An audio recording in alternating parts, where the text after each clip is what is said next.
NISM.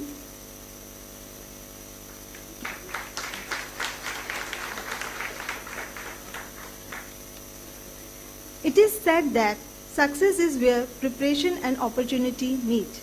SEBI-NISM Research Conference provides exactly that platform.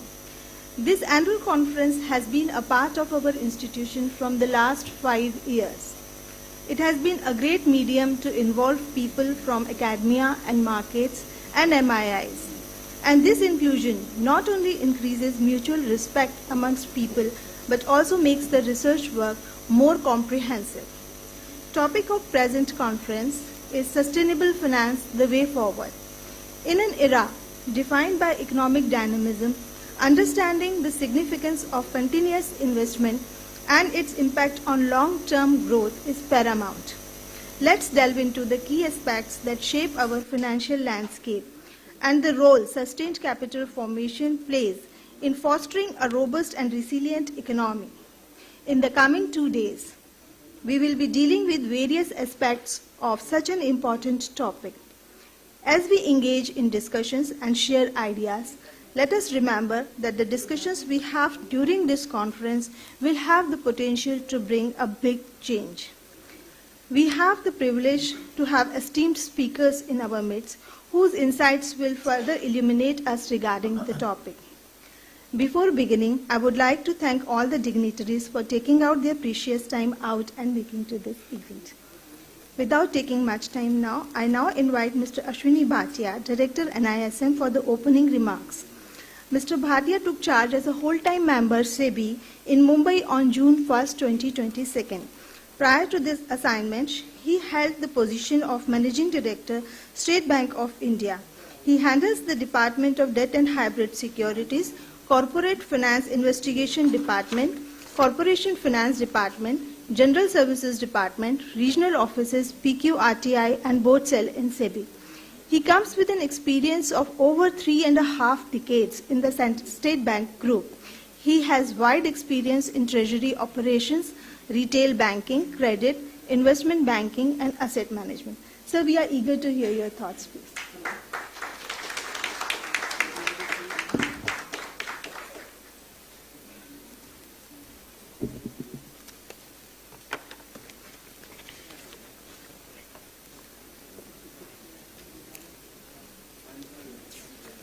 A very good morning to all of you. Mr. Anantha Nageswaran, Mr. Kotak, Madam Madhabi Buch, dear participants, good morning. A pleasure to have you with us this morning, and I welcome you to the 5th SEBI-NISM Research Conference, a 2-day conference which focuses on exploring the many facets of our conference theme, Sustained Capital Formation, the Way Forward. The conference aims at providing a platform for academia, industry interface, helping exchange of knowledge, ideas, best practices, and to catalyze innovation. To begin with, I'd like to mention that capital formation stands as a cornerstone for the nation's economic growth and development. The good part is we have capital in good measure, whether it is through the traditional channels, but all this needs to be raised transparently and then channelized for sustainable development and growth. The dynamics of capital formation have profound implications, especially for India. To meet India's aim of becoming a developed economy, investment in infrastructure will be key.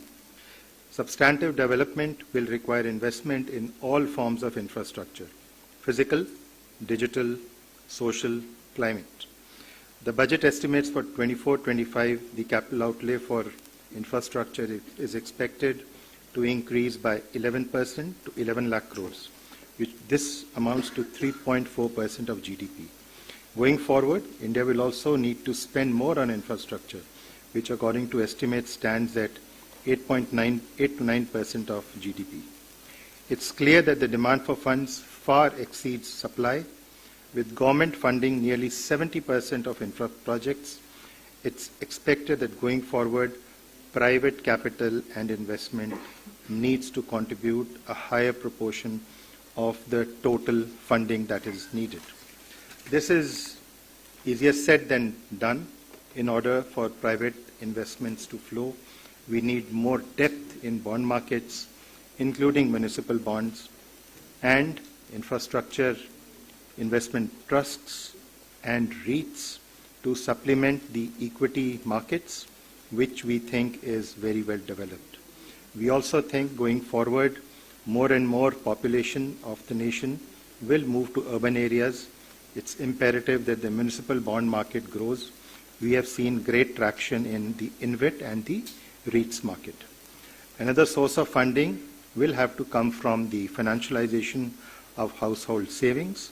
As per the statistics published by RBI on financial assets and liabilities of households, the stock of financial assets of households forms 103% of GDP at the end of March 23, which is roughly about 280 lakh crores. But the challenge is, how do you channelize all this? Because a lot of it is in the form of gold, real estate, and other assets. Of the total financial assets, bank deposits were the preferred choice of households with 45.2% share. Mutual funds form only 8.4% of the total financial assets, though that has also been doubling very, very fast. On an average, financial assets have been growing by 12% year on year for the past 3 financial years. Of this, investments in equity and mutual funds forms only 4%, while bank deposits take away 40%. It's clear that the potential investment capacity is already present in the financial system. What we need are the right methods and means to take this forward. The rise of retail investors post-March 20 is a story that has been iterated multiple times. I will take a few moments to run through the latest figures. The number of unique mutual fund investors as of March 24 stood at 4.3 crores, almost double what we had in March 20. The total assets under management also have been growing very fast. In 2013, we were at 8 lakhs. In March, we have crossed 54 lakh crores. The same is naturally reflected in the growth in total demat accounts. Presently, the total number of demat accounts stands at close to 15 crores, which increased 3.7 times from March 2020. Nearly half of these were added in Tier 2 cities and beyond. During the course of this conference, we will touch upon topics that will shed light on challenges before us in more detail. We are delighted and very happy that the conference begins with an address by Mr. V. Anantha Nageswaran, Chief Economic Advisor to the Government of India, on his thoughts, and that will be followed by an address by Chairperson SEBI, Ms. Madhabi Buch, followed by Mr. Uday Kotak with his keynote address. The panel discussions will take you through the next big ideas of capital formation, deliberation on infrastructure financing, and how do we move from being savers to investors. NISM, as you all know, was formed in 2006 with the objective of building capacity of various stakeholders of the Indian securities market so that we have an efficient and robust securities market in place. The purpose of NISM has been changed recently. I'd like you to just listen to this, that to develop NISM as a premier institution recognized globally for capacity building. Capacity building is very important in the securities market ecosystem with the objective of enhancing quality, compliance, efficiency, and effectiveness of the participants in the market. This would be achieved through skill development, professional training, and certification. To achieve this purpose, NISM has been carrying out a wide range of capacity building activities for professionals in the securities market with an objective to disseminate knowledge through technology-driven initiatives like e-learning programs, webinars, hybrid programs, etc. NISM also considers the importance of industry collaboration. Since inception, the focus of NISM has been to engage with industry partners to understand their training and skilling requirements enabling it to jointly develop programs and certifications that directly address their needs. NISM has been reaching out to market infrastructure institutions like NSC, BSc, and other intermediaries so that professionals are well trained. These initiatives underscore our commitment in strengthening our ties with industry and facilitating innovation for a more collaborative future. By bridging the gap between theory and practice, this conference will enable collaborations so that we have more meaningful insights with outcomes that are relevant, useful, and that can be applied to the real world in the securities market. Finally, I conclude my address with a few words from the book, Psychology of Money. Growth is driven by compounding, which always takes time. This holds true for developments, changes, and improvements that always compound over a period of time. I once again welcome you all, researchers, market participants, industry experts, and my colleagues from SEBI, NISM to this year's conference. I hope we get wonderful insights from this conference that will guide us in policy formation and designing programs and certifications that address the needs of market participants. I welcome you all once again. Thank you very much.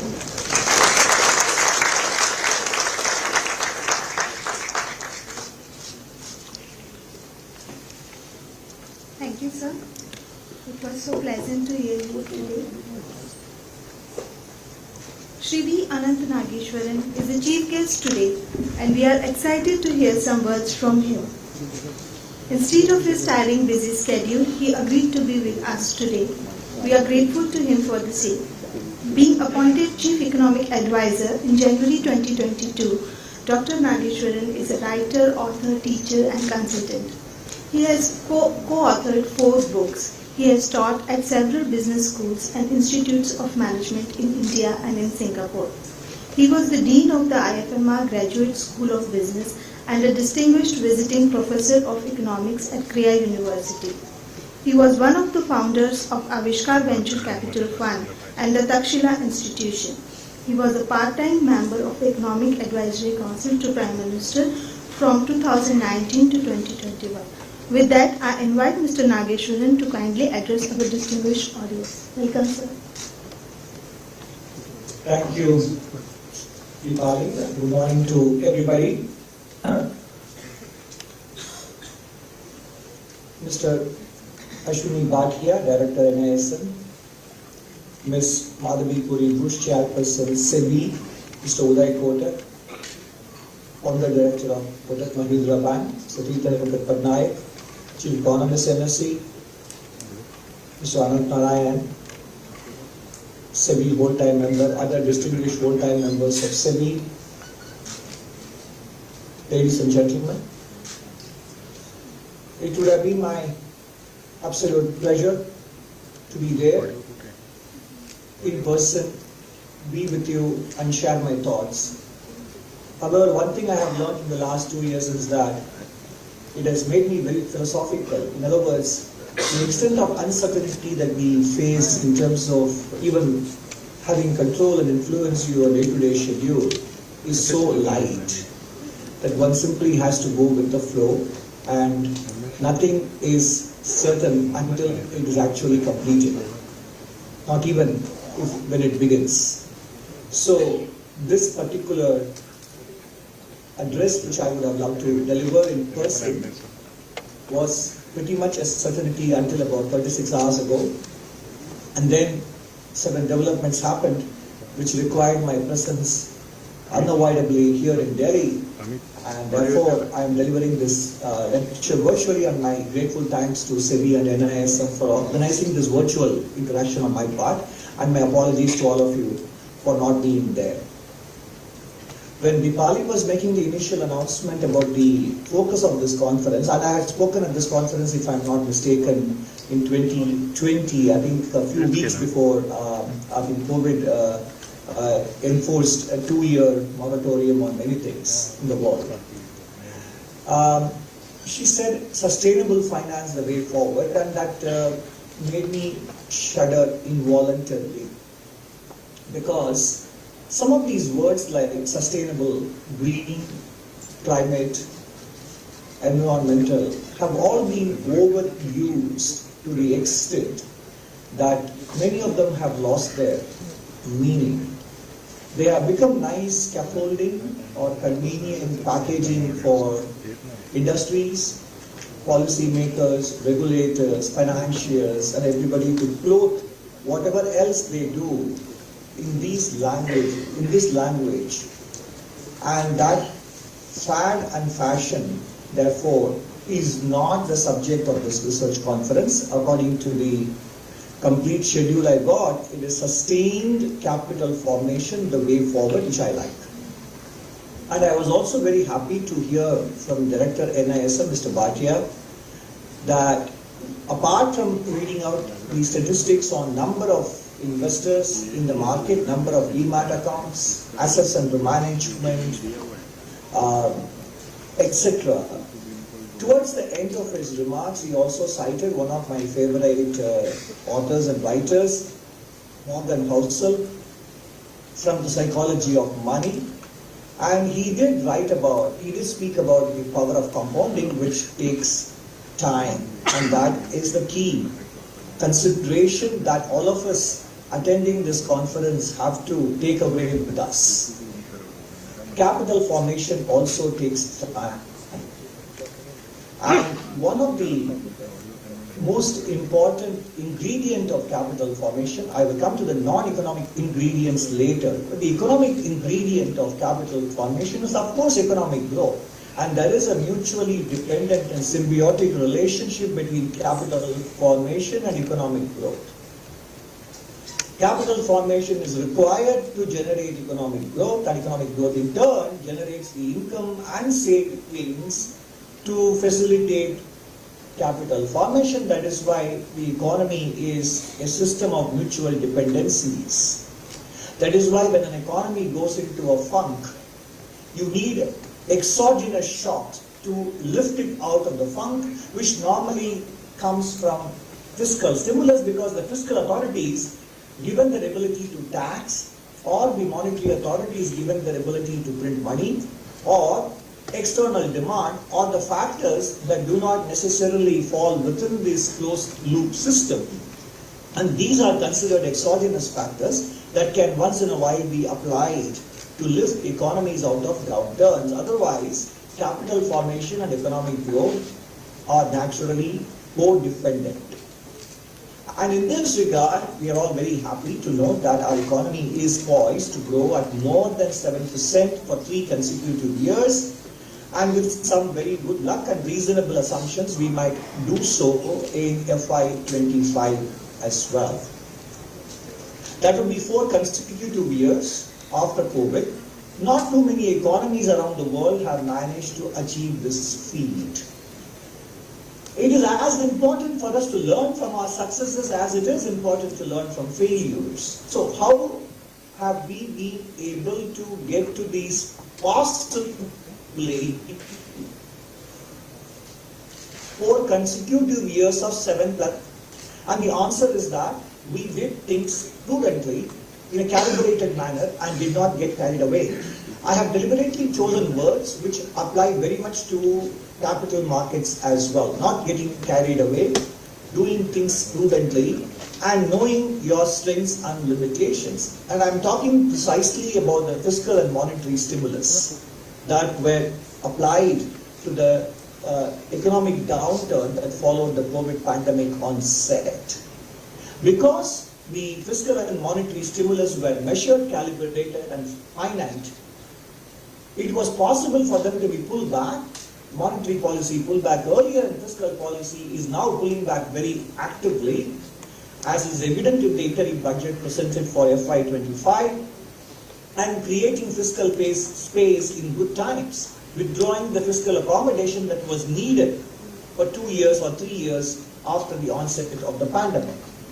So in other words, it is important to know one's strengths and limitations and not get carried away by conventional wisdom and groupthink, which at that point, and even I myself have to admit that I wrote in an op-ed in Mint that the Government of India should use the opportunity to kickstart growth with a large fiscal stimulus, because we already were getting into an economic downturn in 2019-20 as well. And I'm glad that the policymakers in North Block, the building that I currently am part of, did not heed such advice, including from me, and stuck to their chosen path of prudence, targeted and effective fiscal intervention. In other words, one of the important things to sustain capital formation in the economy and the way forward is to not fall prey to conventional wisdom and group think. So that is, apart from economic growth, apart from responsible fiscal and monetary policy making, the most important considerations I want to mention here are behavioral factors in my opening remarks. Mr. Bhatia spoke about the new mission of NISM, and he spoke about skill and capacity building in among various players in the capital market. I think conferences such as this have to also focus on the behavioral dimensions that will sustain capital formation. And I'm coming to that. The reason why we in India have so far, and that is why I like the use of the word sustained capital formation as the theme of the conference, in general, sustaining a certain activity or performance over long periods has been rarer in our country. It has been more the exception than the norm. I'm talking at the macro level, and I'm aware that among the audience, among the speakers, we have Mr. Uday Kotak, who has successfully built a sustained, successful business. And there are many such excellent corporate entities which have sustained performance and made a name for themselves and earned well-deserved reputation. But I'm talking in the macro sense. In general, sustaining performance over long periods has been elusive. We have had short bursts of economic growth for 8-9% over 3 years or 4 years, and soon thereafter we run into the brick wall of imbalances, overheating. And naturally, in its wake follows high trade deficits, higher inflation, overvalued exchange rate, non-performing assets in the banking system, etc. And the cycle and the clock is set back to zero again. So in other words, we have always had this problem of running out of breath and running out of steam after a few years. And just to put it in perspective, China's economy grew at an average of 9 to 10% for nearly 30 years. And even if we discount some of those growth rates as inferior in quality towards the end of this 30-year period, for the large portion of the 30 years, the quality of growth was very good. And there were many things that they did rightly, such as investing in scale, and also in the initial spurt of reforms post-1979, there was a lot of emphasis on bottom-up growth, town and village enterprises, agricultural productivity, etc. So it's important to remember that for us to be able to sustain capital formation, we need sustained growth without succumbing to the short-term economic cycle, which in turn arises out of our mindsets. And that is what I am laying the foundation for in my remarks. This time around, we have some hopeful and promising signs that we can indeed sustain the capital formation. The most important and visible symbol of this hope for sustained capital formation is the physical infrastructure that has been created over the last 8-9 years. I have not been tired of mentioning this in my remarks in various forums.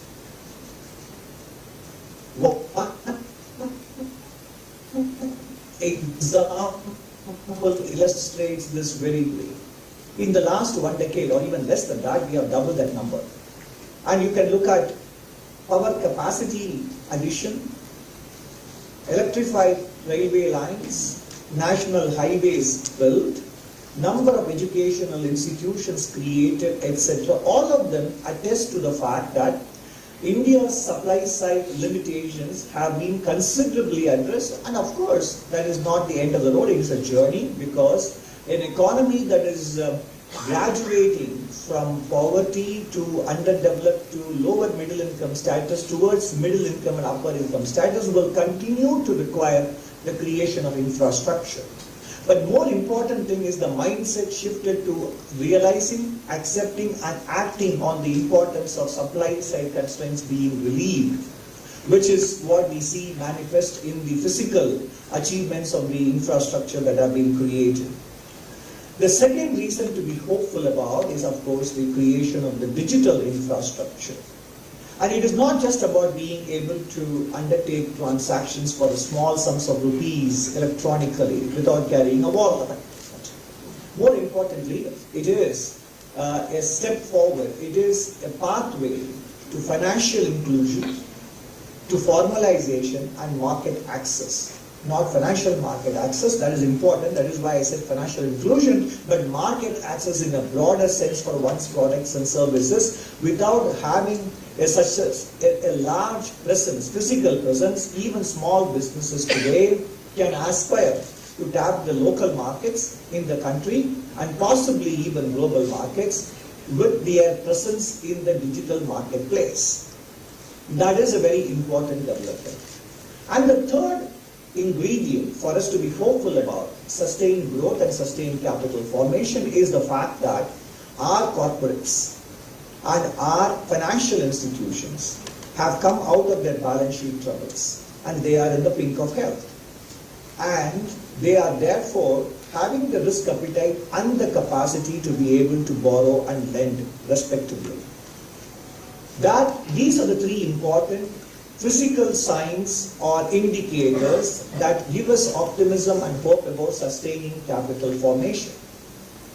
But I spoke earlier in my remarks about the importance of behavioral dimension, and one thing I mentioned was the willingness and the ability to defy conventional wisdom, carrying the courage of your conviction, to be able to do things that you believe is right within your capabilities and also which accommodates and recognizes one's limitations. And not only investors in Indian stock market today, but even bankers, financiers, non-banking financiers and Indian corporate sector would do well to remember this on a daily basis and practice, because the biggest risk to India's sustained capital formation and sustained economic growth is not even in these physical attributes, but in our short-termism. And it is a bit of a puzzle to me that a country which has such a deep spiritual heritage and wisdom is actually interpreting mindfulness and living in the present in the wrong ways. Living in the present doesn't mean that one doesn't worry about the future, but consume and also pander to instant gratification. Mindfulness and living in the present simply means one does what one has to do in the present, mindful of one's duties and obligations, without necessarily worrying about the consequences and whether the fruits of such actions will materialize or not. Living in the present and mindfulness did not mean that one had zero consideration for the long term. But I'm not saying that Indians are interpreting mindfulness and living in the present in this manner. They may not be. But our actions make me worry that we may be interpreting mindfulness and living in the present as being myopic. SEBI brought out a very good working paper early in 2022, if I'm not mistaken, or 2023, about how 9 in 10 derivative trades lose money. And yet today we are still talking about the kind of volume surge we are seeing in F&O segments. And if we look at the RBI data on public issues and rights issues of equity, even including private placements, in 22-23, we basically had about 2.1 or 2.11 lakh crores of total funds raised for the commercial sector in India, of a total of 29.5 crores, all resources combined, debt, equity, public, private, foreign resources, all put together, the Indian commercial sector, the flow of resources to the Indian commercial sector, including bank credit and foreign resources, was about 29.5 lakh crores in 22-23. Equity alone, public and private placement, constituted only about 2.11 lakh crores. One can think, and of course, I'm not including foreign direct investment, which mostly comes in the form of equity. And if I add that, that number indeed goes up by another 50,000 crores, not a big sum. So 2.6 or 2.7 lakh crores out of 29.5 lakh crores that comes in the form of overall resources to the public, to the commercial sector.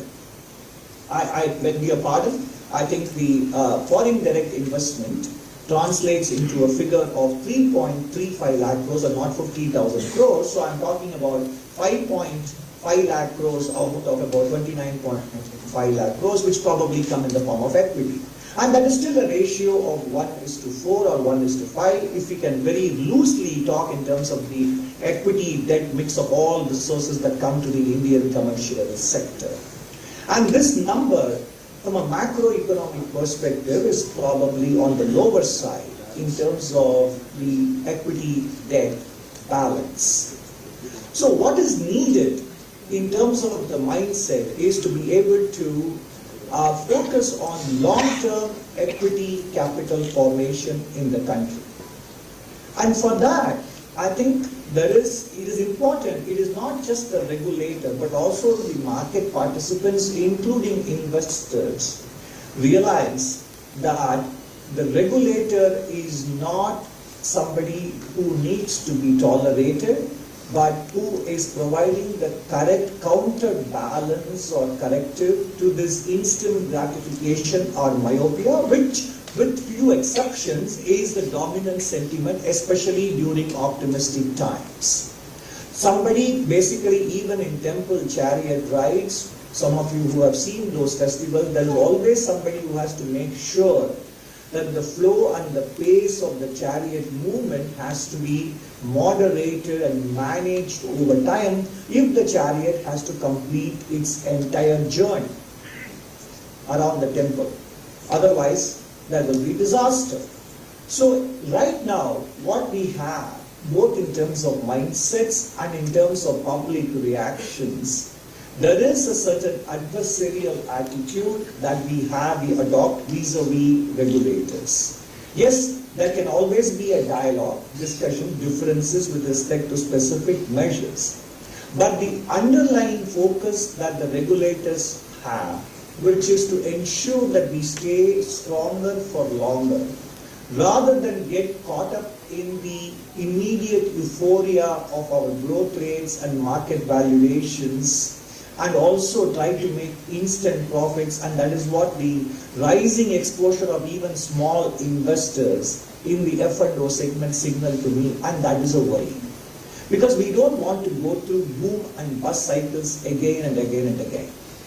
One thing that distinguishes human beings from other living organisms is supposedly our ability to learn and not repeat the same mistake. We can commit new mistakes but not repeat the same ones of the past.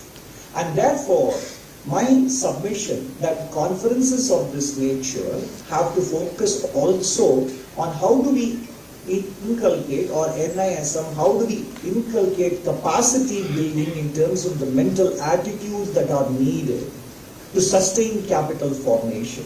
Skill and capacity building have to become broader in definition.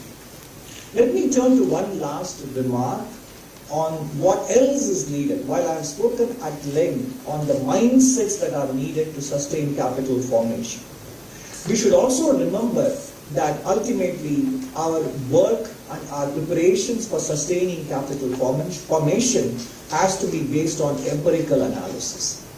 In fact, Table 64 of the Reserve Bank of India's Handbook of Statistics on the Indian Economy is actually giving you very, very important pointers, just so that we don't forget the kind of situation we faced in 2017-18 all the way up to 2021. Take a look at the fact about non-food credit in the Indian banking system. The flow of non-food credit to the commercial sector, to the private commercial sector, or including public, was 11.5 lakh crores in 2018-19. It dropped to 4.7 lakh crores in 2021. So that is a drop of almost 7 lakh crores in the flow of banking, non-food bank credit. Let's take housing finance companies. The flow was 2.2 lakh crores in 2017-18, dropped to 28,500 crores in just 2 years in 19-20. Funding given by systemically important non-deposit taking NBFCs and deposit taking NBFCs, of course net of bank credit which they obtained, was 3.7 lakh crores in 2017-18, dropped to 85,000 crores only. The orders of magnitude of contraction in just a 2-year period in the banking system, in NBFCs, in housing finance companies was so big that naturally the Indian economy, even before COVID set in, was in a weaker state. And why did this happen? This happened because of exuberance in borrowing and lending that prevailed in the first decade, spilling over into the second decade. And this is the kind of memory that we should remember. And in order to ensure that one doesn't overlend or overborrow, because again, remember, in the first decade of the millennium, the bank assets to GDP ratio in India doubled from around 28% at the end of 1999-2000 to more than 56%, double, the ratio doubling in a decade when nominal GDP growth was in double digits, is what paved the way for the rise in non-performing assets and all the hard work that needed to be done in the second decade. If we don't have to repeat such spells of excess lending and then indigestion and rebuilding of balance sheets, we should plan ahead by looking at what is the kind of investment ratio that this country needs for the kind of nominal GDP growth that it will have for the next 20 years. And what is the nominal GDP growth that is possible given our demographics, labor and capital productivity? If this is the investment ratio that we can sustain, what does it mean in terms of actual flow of resources that is needed? How much of it has to come in the form of equity? How much of it has to come in the form of debt? So that the overall macro-financial balance does not get jeopardized. If we naturally, much will come in the form of debt. And if such is the amount of debt that is required, and partly from the banking system, partly from the capital markets, what is the amount of bank capital that will be needed, given the capital risk-weighted asset ratio? If that is the amount of equity capital that will be needed in the banking system, where is it going to find this capital? Is it going to find this capital from public budgets? If the banking system remains predominantly in government ownership, or if it has to come from the private sector, why is it a taboo to even discuss corporate ownership of banking assets, of banks? The fact that the mere discussion of the idea of corporate ownership or licensing of banks to corporate houses creates such a backlash and a furor is indeed a cause for reflection on the part of corporates too. Apart from being a cause for reflection on the part of critics and commentators and well-wishers of the Indian economy, etc., corporates also have to reflect on why is it that the public reaction to any proposal, any discussion of corporate ownership of banks or licensing of banks to them creates such a furor is also, unfortunately, a reflection on the overall state of corporate governance in the country. And that goes back to the very issues of myopia and short-termism that I spoke about, which is prevalent among investors, money managers, and the overall sense of euphoria that clouds out the considerations of compounding and waiting patiently for time to emerge, returns to emerge. So I think if India has to sustain capital formation, and the way forward for this, therefore, is in all of us realizing that compounding requires patience in time, that living in the present does not equal to myopia, that delayed gratification and not instant gratification of the answers, not just for individuals, investors or non-investors, but also for businesses, financial asset managers and corporate houses. And if India has to sustain the capital formation for the growth aspirations that we have, and therefore if more banks and more equity are needed, and if corporates are not going to be there in the forefront of driving this, then also it is a cause for reflection on the state of corporate governance in the country, which also indeed, unfortunately, is the victim of some of the short-term impulses that we carry in all of us. And therefore, research conferences such as these should not only focus on the market microstructure that impede or facilitate capital formation, but also on these larger behavioral dimensions, and also dimensions such as governance and our empirical data-based planning for equity rising, borrowing and lending, etc. I once again thank you very much for giving me this opportunity. Much as I would have loved to be present there and deliver these remarks, I hope I have given you enough thoughts for reflection. And hopefully these 2 days of deliberations and various technical sessions will leave us all richer, if not financially, but intellectually. Thank you very much. I wish the conference all success. Thank you, sir. We are so honored and privileged to listen to you today. It gives me immense pleasure to introduce our distinguished guest of honor, Chairperson SEBI, Ms. Madhabi Puri Buch.